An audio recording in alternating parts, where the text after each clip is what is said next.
Haleluya, selamat pagi. Kiranya kasih karunia Tuhan Yesus boleh menyertai kita semua pada pagi hari ini. Sehat-sehat semuanya? Ya, masih segar? Masih siap? Ya, siap ya. Karena KKR nggak sampai semalam suntuk ya kemarin ya. Kita selesai di sore hari, kita punya waktu istirahat ya. Hari ini adalah KKR hari terakhir ya, di mana kita akan membahas 2 sesi ya. Membangun bait Allah ya. Kalau kita kembali melihat ya, apa pertanyaan-pertanyaan yang ingin dijawab ya. Yang pertama, apa itu bait Allah? Kenapa harus dibangun? Bagaimana membangunnya? Kita sudah hampir selesaikan semua ya. Bagaimana membangun bait Allah, yaitu kita ya. Berarti harus ada penggembalaan yang baik. Penggembalaan yang baik bukan hanya tugas dari pengurus, bukan hanya tugas dari pekerja kudus, tapi kita juga belajar ya. Kita punya keluarga, kita punya teman, belajar saling menggembalakan ya. Oleh karena itu termasuk guru-guru kelas Sabat itu ya, ada satu semangat ya, jadi guru gembala ke anak-anak. Kenapa? Karena kita butuh digembalakan ya. Yang kedua ya, kemarin kita sudah bicara tentang pemberitaan Injil. Bagaimana tidak cukup hanya digembalakan dengan baik, karena penggembalaan yang baik itu akan menjadi support, akan menjadi dukungan yang sangat luar biasa untuk penginjilan yang kita lakukan. Ketika kita memberitakan kabar baik, memberitakan Injil, lalu orang-orang terharu dan tergerak. Tapi ketika mereka datang, mereka lihat keadaan gereja tidak tergembalakan dengan baik, wah, akan pulang, akan hilang. Ya. Oleh karena itu, saling mendukung. Nah, 2 sesi yang terakhir ini sebenarnya kepada pribadi kita masing-masing, yaitu bagaimana kita sebagai anggota tubuh Allah, bait Allah itu punya peran, punya bagian. Masalahnya adalah apakah kita sudah menjalankannya itu dengan ketaatan yang penuh. Karena taat itu susah. Ya, itu yang akan kita bahas pada kesempatan kali ini ya. Di dalam nama Tuhan Yesus kita akan masuk. Ya. Konsisten sampai akhir, ya. Taat dan menjalankannya sampai akhir. Ada yang tahu artinya taat? T-A-A-T, kepanjangannya. Saya suka bikin kayak gitu-gitu ya. Ini apa ya kepanjangannya? Ada yang tahu? Ada yang punya kepikiran sesuai dengan arti taat itu sendiri? Yang sekolah di Kanaan harusnya tahu. Saya sering nih ngomongin ini ke murid-murid. Cuman udah lupa kali ya. T-A-A-T. T, tidak. A, ada.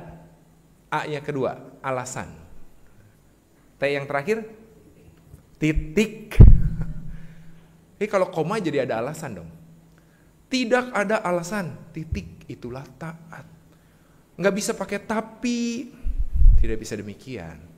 Kalau ada tapinya berarti kita tidak taat sebenarnya. Karena kita sedang berbicara sesuatu yang pakai alasan ya.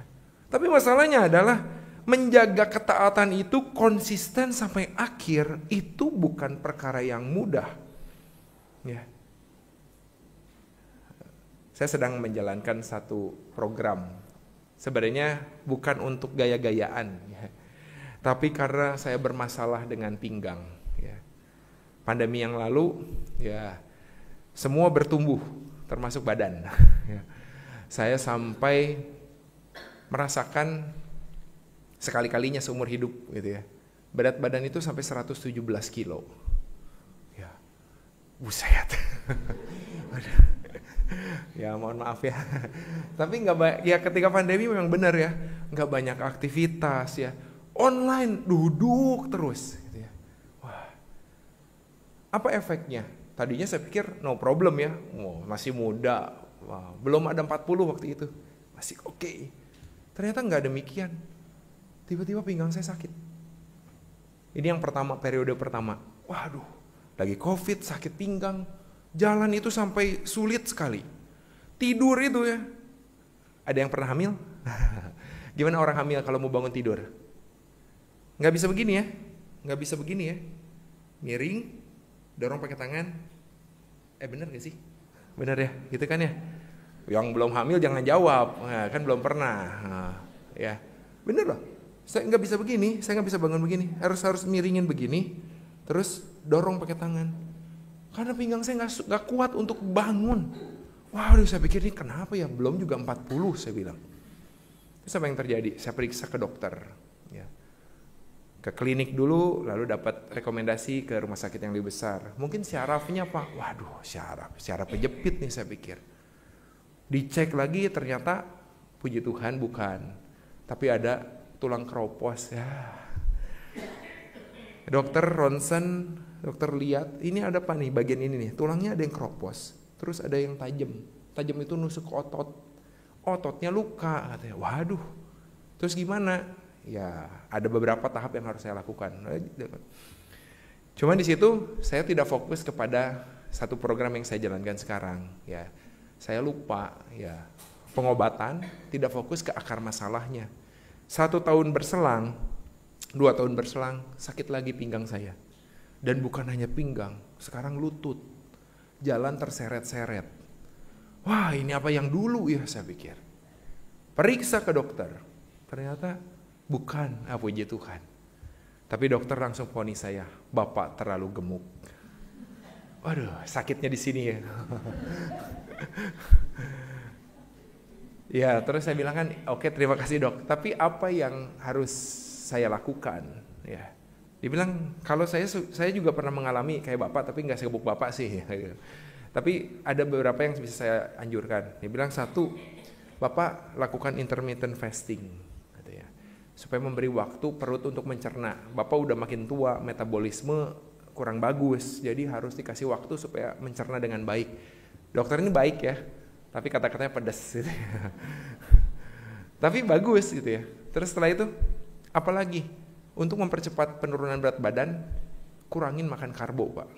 Waduh, saya seumur-umur gak pernah gak makan nasi.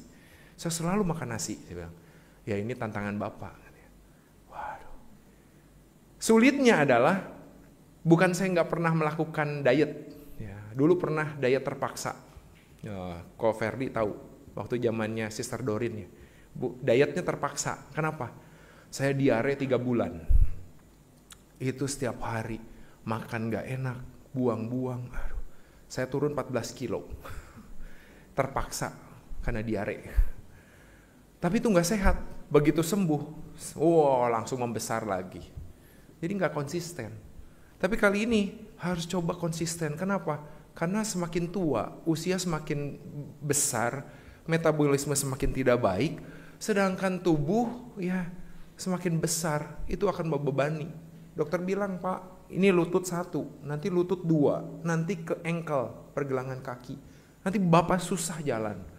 Waduh, saya pikir, gimana saya melayani Tuhan ya? Susah jalan. Akhirnya coba, jadikan itu konsisten dengan cara apa? Jadikan gaya hidup. Ya, 3 bulan, puji Tuhan. Ya, saya turun hampir 15 kilo. Ya, tanpa olahraga. Tapi yang susah kan konsistennya ya. Itu pun yang terjadi dengan iman kita. Ya. Kita sudah mengawali dengan kuat. Bisakah kita mengakhiri dengan indah? Mengakhiri dengan indah itu bukan, nanti kita akan bicara sih ya. Yang pasti adalah bisakah kita mengakhiri kehidupan kita dengan keindahan rohani. Kalau kita sudah mengawali dengan, oke lah, saya mau mulai dari sekarang. Kita awali dengan kuat, iman yang kuat, tekad yang kuat, hati yang bulat. Tapi kalau nggak konsisten, di akhir kita tidak pelihara itu, kita nggak bisa mengakhiri dengan indah. Nah, karena itu hari ini kita mau bicara tentang mengakhiri dengan indah. Ya. Ada 4 hal yang kita akan bahas. Ya. Ketika kita sudah mengawali dengan kuat, tentu kita punya harapan. Ya. Saya udah mulai nih. Saya mau dengan iman yang kuat, saya mau jalani ini. Ada harapan dong. Tetapi terkadang harapan itu akan dibenturkan dengan apa yang sudah kita capai. Harapan terus kita jalani kan. Lalu ada hasil. Hasil ini kadang-kadang bisa membentur harapan kita. Tetapi baik buruknya harusnya kita ada ini nih. Ada refleksi. Kita ada sesuatu yang bisa kita dapatkan. Kalaupun baik, berhasil, puji Tuhan. Kalaupun tidak berhasil, puji Tuhan. Kenapa? Paling tidak ada sesuatu yang kita bisa ubah. Paling tidak ada kesempatan untuk memperbaikinya. sebelum akhir ya, kan kita masih jalani. Dan yang terpenting adalah ketika kita terus tahu ada hal-hal yang bisa kita perbaiki dengan harapan kesimpulan akhir kehidupan kita bisa akhiri dengan indah. Kita kan bahas hal yang pertama, harapan. Apa sih yang kita harapkan ketika kita sudah mau memulai dengan kuat? Mungkin ini jadi harapan kita nih. Kadang-kadang kita punya resolusi ya, awal tahun ya. Oh ini juga nih, awal tahun. Tahun 2025, saya tidak akan bolos ibadah. Wah, ada yang tidak bolos ibadah 2024? Aduh Pak Pendeta, susah. Kadang-kadang sakit saya nggak bisa bangun dari tempat tidur. Saya nggak bisa ke gereja. Ya, wah. Tapi kan namanya harapan ya. Harapan itu harus yang ideal ya. Jangan harapan itu yang rendah, jangan. Harapan itu gantungkanlah cita-citamu setinggi mungkin. Setinggi langit orang bilang ya. Tapi harus buat harapan itu yang tinggi ya. Harapan saya tahun ini saya beribadah dengan tubuh, jiwa dan roh. Apa maksudnya? Kadang-kadang kita bisa beribadah tanpa jiwa dan roh loh. Tubuhnya doang yang datang.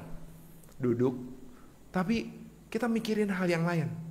Apalagi ibadah kita itu ya kita sebenarnya ini antara bersyukur dan juga tantangan. Kita ibadah di hari Sabat ya, benar ya? Buat anak muda, hari Sabtu itu adalah, kalau Jumat kan hari persiapan Sabat, kalau hari Sabtu hari persiapan malam mingguan. Jangan sampai anak muda datang ke gereja, duduk di sini tapi udah mikir nanti malam jalan sama si Yayang kemana ya. Duduk di sini, tubuhnya di sini, tapi pikirannya udah menerawang kemana-mana tuh.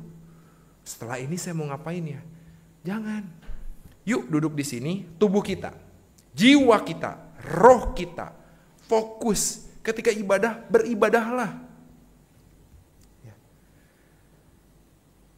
Banyak cara untuk bisa fokus. Ya, saya belajar di STT. STT itu sebenarnya ini Penginjil Fabian juga. Saya nggak tahu nih Penginjil Fabian zamannya. Tapi zaman saya dulu ya, saya rasa memang bukan hanya rohani kita yang dibangun, jasmani juga harus dibangun, harus bertahan, ya, karena cukup melelahkan. Ya. Belajar jam 8 pagi, selesai jam 12 siang, istirahat jam 2 mulai, jam 4 selesai, doa sore, makan malam. Dulu zaman angkatan saya ada belajar kidung rohani malam. Beres belajar kidung rohani, ada belajar mandiri. Karena pasti ada tugas, selalu ada tugas dari dosen. Jam 10 harus tidur, tapi kadang-kadang belum selesai, kita bisa lembur. Ya. Setelah itu jam 5 pagi harus bangun lagi.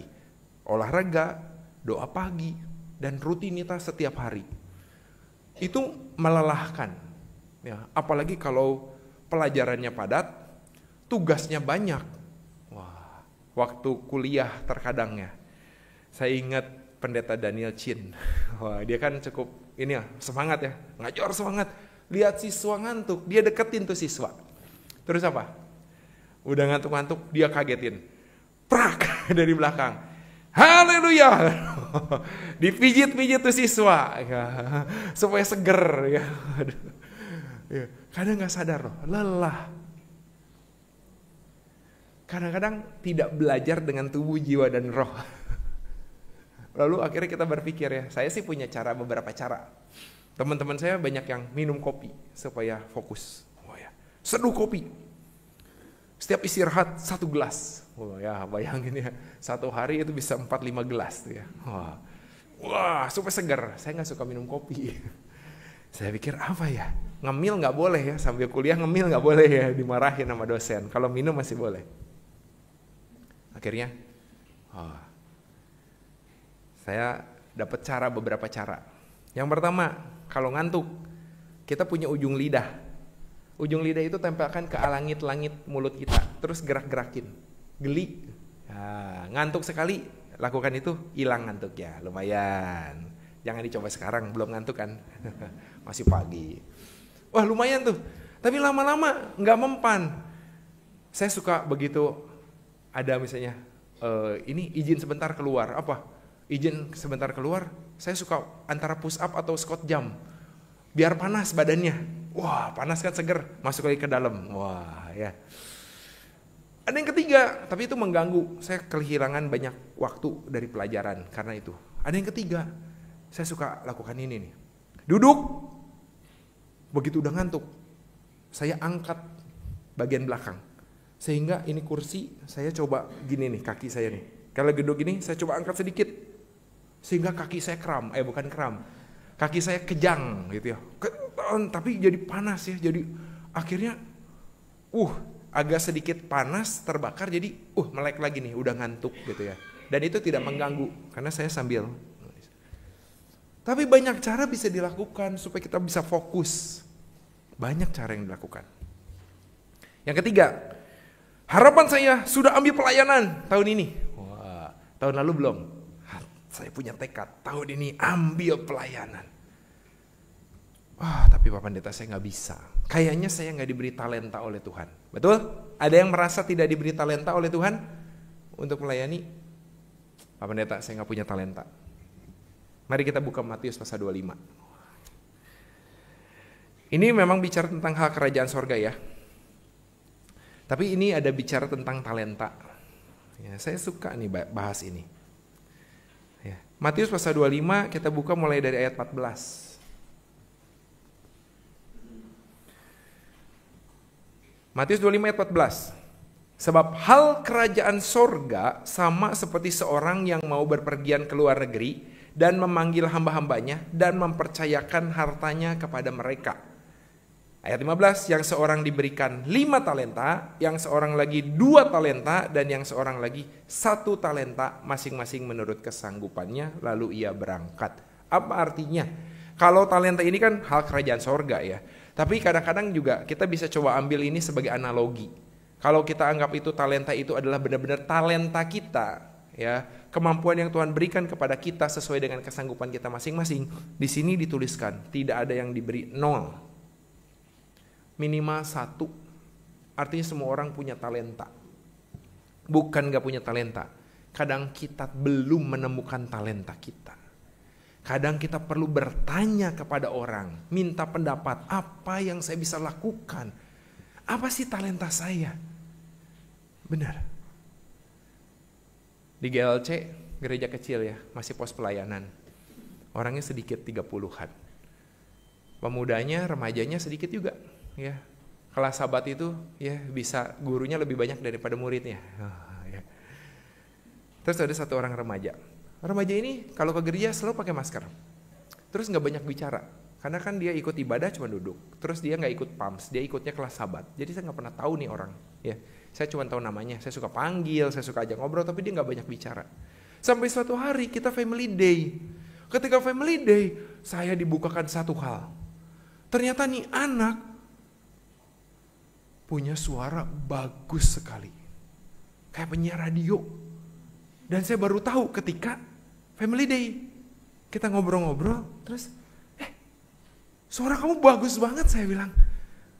Lah di gereja kenapa gak pernah ngomong ya? Gak ada kesempatan ya, saya gak pernah denger nih orang ngomong. Saya bilang, suara kamu bagus banget loh. Saya bilang, ini talenta loh yang Tuhan berikan. Kemarin ada pelatihan SBJ ya. Wah, untuk pengisi suara. Saya langsung kepikiran, saya kontak Pendeta Paulus. Pendeta Paulus, ini saya punya anak nih, tapi memang dia belum terima Roh Kudus. Saya bilang, gimana nih Pendeta? Tapi ini anak suaranya menurut saya ya, oke loh. Ya, kalau dilatih-latih kayaknya bisa jadi pengisi nih. Boleh nggak masalahnya? Nah itu dibahas yang berikutnya ada, gitu ya. Tapi intinya kadang-kadang kita butuh orang lain untuk melihat, oh ternyata kamu punya talenta di sini. Saya juga, saya pengen ambil pelayanan, ada kemauan dulu, tapi kadang-kadang nggak tahu talenta saya apa, kemampuan saya apa. Mungkin kita harus banyak diskusi, mungkin kita harus minta pendapat orang, mungkin kita harus berdoa kepada Tuhan. Tuhan, apa talenta saya? Saya mau ambil pelayanan tahun ini, tapi saya belum tahu apa yang saya harus lakukan. Talenta saya belum tahu. Nggak apa-apa, pelan-pelan. Semua orang ada talentanya, ya, tidak ada yang 0 ya. Harapan kita tahun ini saya sudah beri persembahan lengkap lah, gitu ya. Persembahan, apalagi tahun ini, ya, gereja Sunter kan akan melaju ya, untuk melakukan renovasi, ya. Tentu ada persembahan-persembahan pembangunan yang kita juga bisa lakukan. Ya. Bukan masalah besar kecil sebenarnya, tapi masalah hati kita. Ketika kita memang mau memberi persembahan itu. Kecil pun, yang semampu kita, yang sebisa kita, itu adalah hal yang berharga. Ya. Coba kita, kalau ada anak kecil, beri persembahan. Ya, dengan tulus ya. Kita yang dewasa, rasanya seneng ya. Iya, anak-anak udah pinter loh, bisa kasih persembahan. Ya. Kemarin Imlek kan ya, anak-anak di Adan Mogot didorong tuh. Ayo setelah terima angpau, ini ya beri perpuluhan loh, ya kan itu walaupun bukan hasil kerja kalian, tapi kan itu berkat dari Tuhan. Ya kita belajar kembalikan lah, gitu ya. Anak-anak belajar tuh, seneng rasanya anak-anak dari kecil belajar seperti itu. Itu kan hal yang baik, ya. Tahun ini saya bertekad, harapan saya, memberikan persembahan. Tapi kadang-kadang ya memang harus ada yang ideal. Ya. Idealnya adalah ini, harapan kita itu bisa mencapai garis akhir. Ya. 2 Timotius 4 ayat 7. Aku telah mengakhiri pertandingan yang baik, aku telah mencapai garis akhir dan aku telah memelihara iman. Ini adalah harapan kita. Dan hal yang ideal yang kita mau capai. Ya. Sampai garis akhir. Berharap setia sampai akhir. Ya. Belakangan ini saya suka dengar istri saya media sosialnya cukup sering ya. Kadang-kadang dia suka pasang suara gede-gede gitu ya. Saya jadi dengar gitu ya. Kalau lagi santai-santai, dia lagi buka, saya lagi bikin bahan apa, saya suka dengar. Terakhir itu yang sering dia dengar adalah gayung lope warna pink. Tadinya saya juga nggak tahu ini mau jualan gayung kenapa. Tapi akhirnya begitu, ini lopi, ini gini. Oh ya ampun, saya sering. Terus gara-gara ini akhirnya suami-suami dilarang ngantar anak ke itu katanya. Wah masa sih sampai segitunya gitu ya. Tapi ini bicara masalah kesetiaan ya. Ternyata nggak mudah loh. Yang mengalami masalah itu, 1, bukan tidak cantik, ya. 2, bukan tidak terkenal, tapi tetap aja ternyata kesetiaannya, bukan si cewek ini ya, suaminya kesetiaannya diuji juga kan, teruji melalui ya itu gayung lope warna pink itu. Ya, ternyata nggak mudah loh mempertahankan sampai garis akhir itu. Mencapai garis akhir dengan memelihara iman kita. Harapan ada ya untuk sampai ke garis akhir ini. Tapi ketika berjalannya waktu kan ada yang kita raih ya. Oh saya punya harapan ini. Apa yang sudah kita raih? Ini kan sudah 2 bulan ya dari awal tahun nih. Apa yang sudah kita raih? Ya. Kadang-kadang kita punya personal achievement ya, yang kita ingin capai secara pribadi. Wah. Keluarga bahagia, keuangan tercukupi, hidup damai. Amin. Sedikit yang mau ini ya, berarti ada yang keluarganya tidak bahagia. Ada yang mau keuangan tidak tercukupi, ya. Ada yang mau hidup tidak damai ya. Enggak lah, semua mau begini. Ya, dulu di STT kita suka bercanda begini nih. Kalau bisa ya, waktu muda banyak teman, waktu dewasa banyak uang, waktu tua banyak jalan-jalan, waktu akhir ya masuk surga. Wah, siapa yang nggak pengen? Enak ya? Semuanya hidupnya bahagia. Inilah pencapaian yang kita inginkan kan. Tapi jangan cuma kehidupan yang kayak ini nih, yang ini. Tapi punyakah kita achievement untuk iman kita? Hal-hal yang ingin kita capai berkaitan dengan iman kita. Misalnya kalau yang belum terima Roh Kudus, saya mau terima Roh Kudus di tahun ini. Paling enggak kita ingin ya. Wah, Tuhan saya punya harapan. Saya mau terima Roh Kudus. Terus berdoa. Tuhan saya punya harapan. Keluarga saya masih ada yang belum percaya Tuhan. Saya mau sekeluarga dibaptis. Tuhan saya punya harapan. Ya, tahun ini saya bisa lebih aktif melayani. Ini adalah yang kita ingin capai. Tapi realitanya nggak selalu begitu. Kalau bisa tercapai sesuai dengan harapan, puji Tuhan. Kadang-kadang tidak sesuai harapan. Benar ya? Kalau sesuai harapan, puji Tuhan. Kadang-kadang nggak sesuai harapan. Dan lebih buruk lagi, sangat mengecewakan. Jangankan tidak sesuai harapan, tapi justru mengecewakan kita. Kalau itu terjadi, apa yang harus kita renungkan? Roma pasal 5 ayat yang ketiga sampai yang kelima. Mari kita sama-sama baca. Roma pasal 5 ayat 3 sampai ayat yang kelima. Firman Tuhan katakan, dan bukan hanya itu saja, kita malah bermegah juga dalam kesengsaraan kita. Karena kita tahu bahwa kesengsaraan itu menimbulkan ketekunan, dan ketekunan menimbulkan tahan uji, dan tahan uji menimbulkan pengharapan. Dan pengharapan tidak mengecewakan. Karena kasih Allah telah dicurahkan di dalam hati kita oleh Roh Kudus yang telah dikaruniakan kepada kita. Walaupun mungkin mengecewakan, harapan kita ada lalu dicapainya tidak didapatkan, bahkan sangat mengecewakan, bukan berarti harapannya yang mengecewakan, bukan berarti harapannya yang over, bukan. Ya. Ini adalah satu proses bagaimana kita mau tahan uji. Harapan memang harus tinggi mungkin. Siapa di sini yang berharap masuk surga? Enggak ada ya, saya doang. Siapa yang berharap masuk surga? Mulai angkat tangan dong, yang berharap masuk surga. Oke, sudah siap sekarang? Aduh pendeta jangan sekarang, anak saya masih kecil. Pendeta jangan sekarang, saya masih belum siap. Tapi harapannya harus masuk surga ya. Jangan sampai saya ke gereja, saya sih tidak berharap masuk surga. Aduh, ngapain ke gereja? Ngapain percaya Tuhan kalau tidak berharap masuk surga? Harus berharap masuk surga. Itu pengharapan yang tertinggi bagi iman kita sebagai orang percaya. Harus. Tapi dalam perjalanan menuju ke sorga itu kan, terkadang ada hal-hal yang mengecewakan. Gak apa-apa. Bukan berarti, wah masuk sorga mengecewakan. Bukan. Pengharapannya tidak pernah mengecewakan. Itu adalah proses bagaimana kita tahan uji. Supaya kita bisa mencapai pengharapan itu. Apalagi bukan pengharapan jasmani ya. Ini pengharapan sorgawi loh. Gak apa-apa, proses lalui. Karena dalam proses tahan uji itu ada kasih Allah yang telah dicurahkan kepada kita.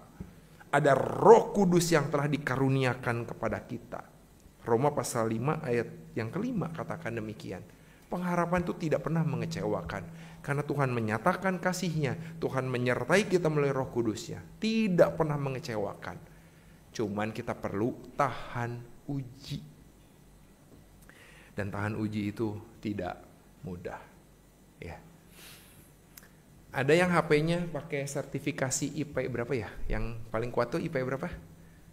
6 apa 7? Oh 8 ya sekarang.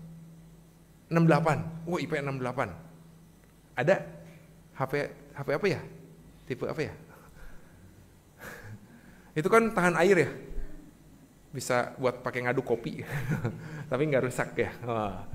Terus tahan jatuh dari ketinggian 0,5 meter, kalau saya nggak salah.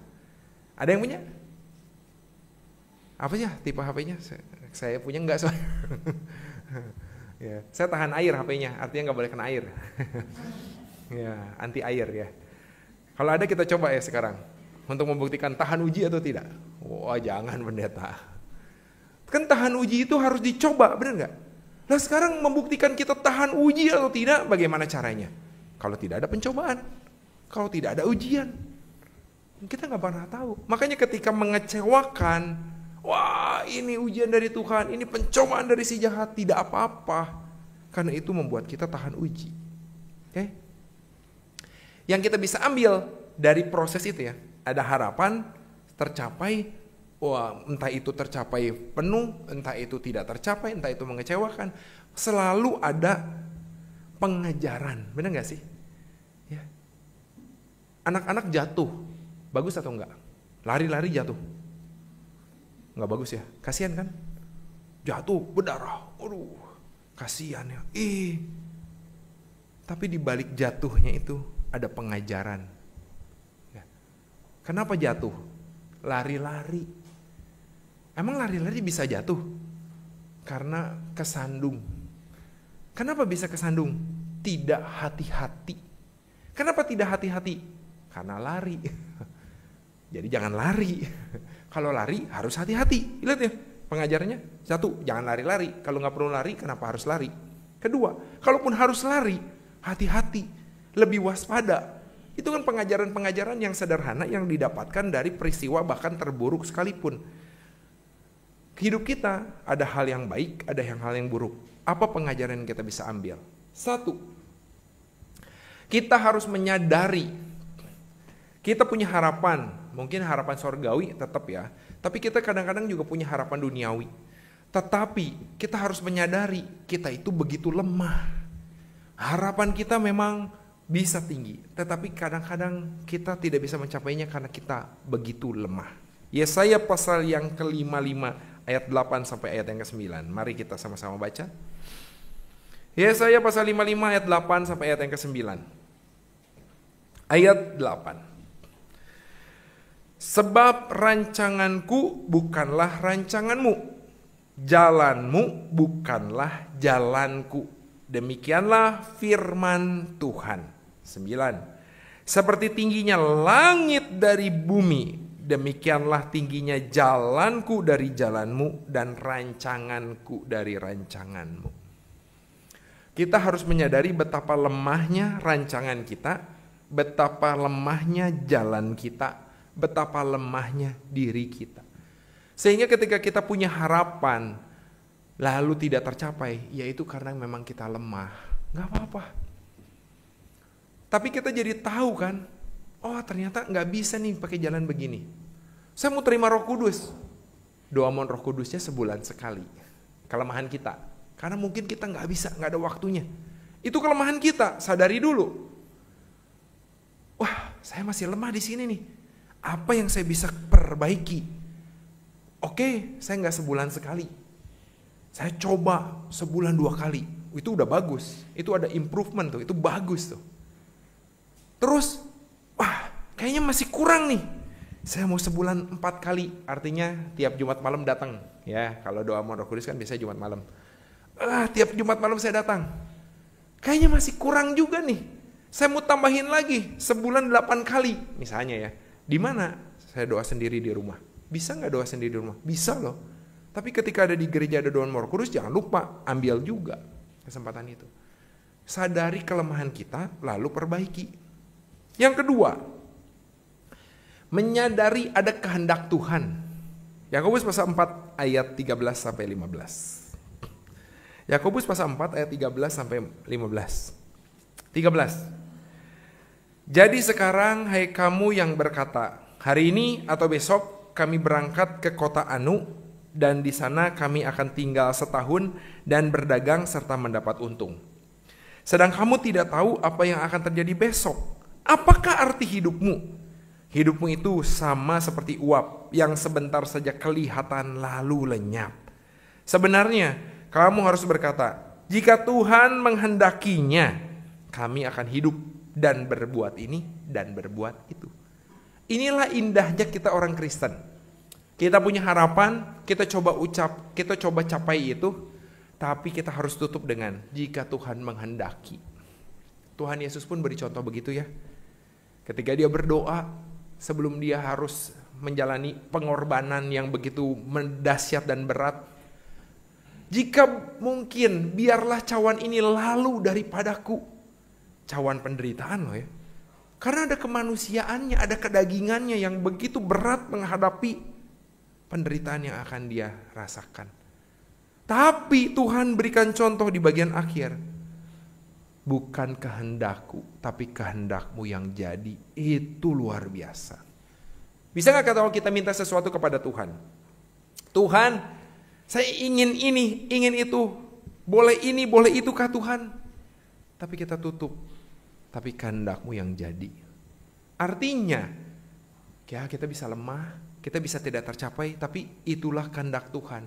Apa yang kita bisa dapatkan dari situ? Apa pengajaran yang kita bisa lihat dari hal ini? Ya. Dan yang ketiga, kalaupun tidak tercapai harapan kita, yang jasmani ya, kalau yang rohani memang harus kita kejar. Ya. Lalu Tuhan berikan yang lain. Harus menyadari bahwa jalan Tuhan itu terbaik. Ada satu kesaksian. Waktu saya tugas di satu cabang, ya di Jogja, itu ada satu jemaat, dia jauh lah, dia dari Kalimantan, datang ke Jogja. Dia ingin ujian masuk ke Universitas Gadjah Mada, UGM. Ya. Wah, semangat. Dia pinter, akselerasi, ya, lompat kelas. Oh, berarti pinter dong ya. Terus dia mau, wah, dia coba, dia datang tuh ke gereja. Terus dia ngekos, dia datang, dia minta bantu doa, pendeta bantu doa. Saya mau coba masuk UGM, saya mau ikut ujian masuk. Ambil apa? HI, hubungan internasional. Terus berapa kuota yang dibuka? Dia bilang kalau nggak salah ya 40 seluruh Indonesia. Waduh, dia bilang, wah kamu harus kencang-kencang berdoa ya, kamu harus kencang-kencang belajar ya. 40 se-Indonesia ya, wah nggak gampang saya bilang. Akhirnya apa? Dia coba. Wah persiapan, tes, gagal, nggak masuk. Tapi ini orang pantang menyerah nih, bagus nih. Dia bilang, terus gimana nih kamu nggak masuk? Saya mau coba tahun depan pendeta. Wih hebat ya, dia tunggu. Terus ngapain selama setahun ini? Saya mau bimbingan, ya bimbel, supaya saya bisa masuk. Wah bagus ya, oke.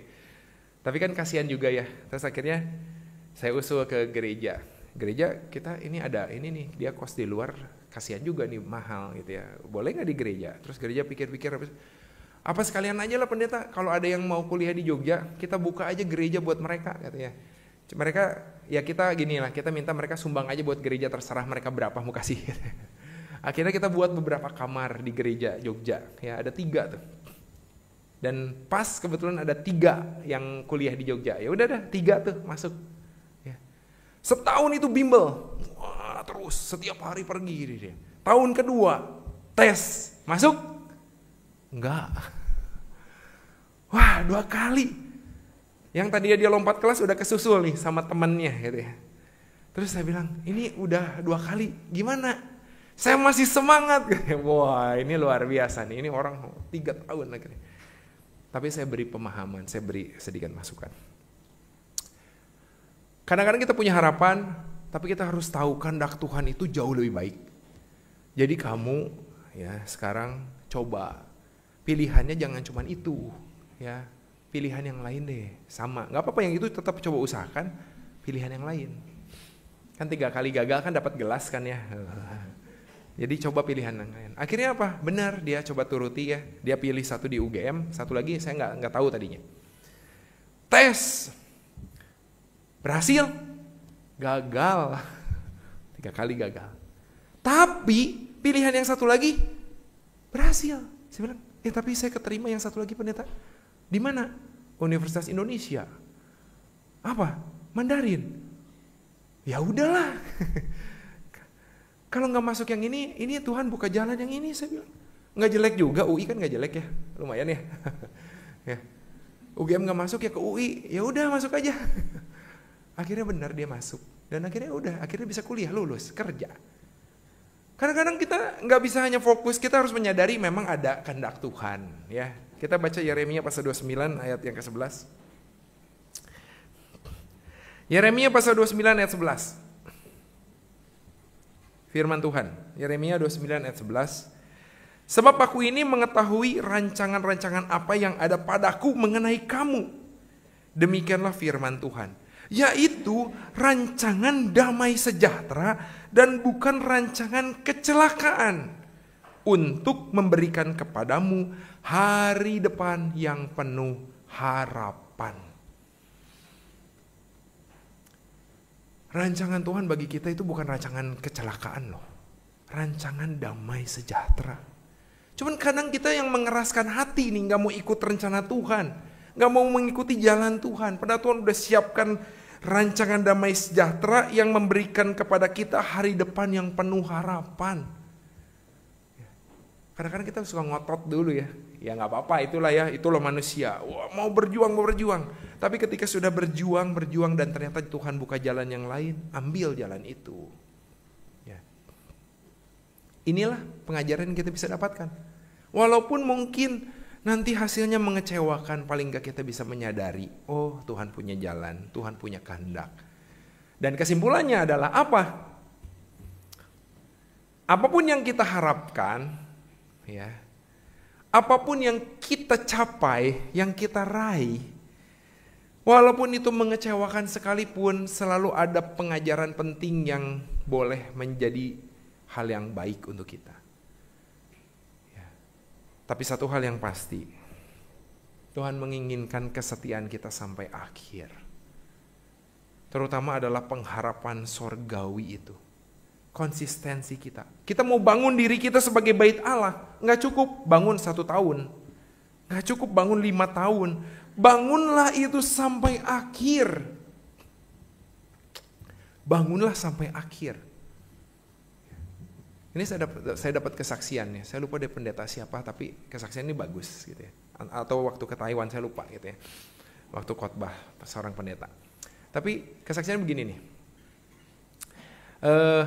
Ada satu keluarga rajin ke gereja ya, cukup aktif. Terus suatu hari anaknya meninggal, ya anaknya meninggal. Waduh, sedih sekali.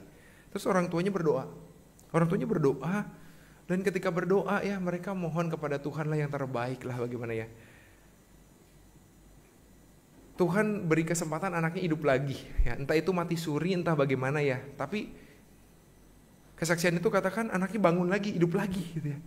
Wah senang banget nih orang tua. Siapa coba yang kalau ditinggalkan seorang yang dikasihi, terus ternyata Tuhan beri kesempatan lagi. Wah senang banget kan ya.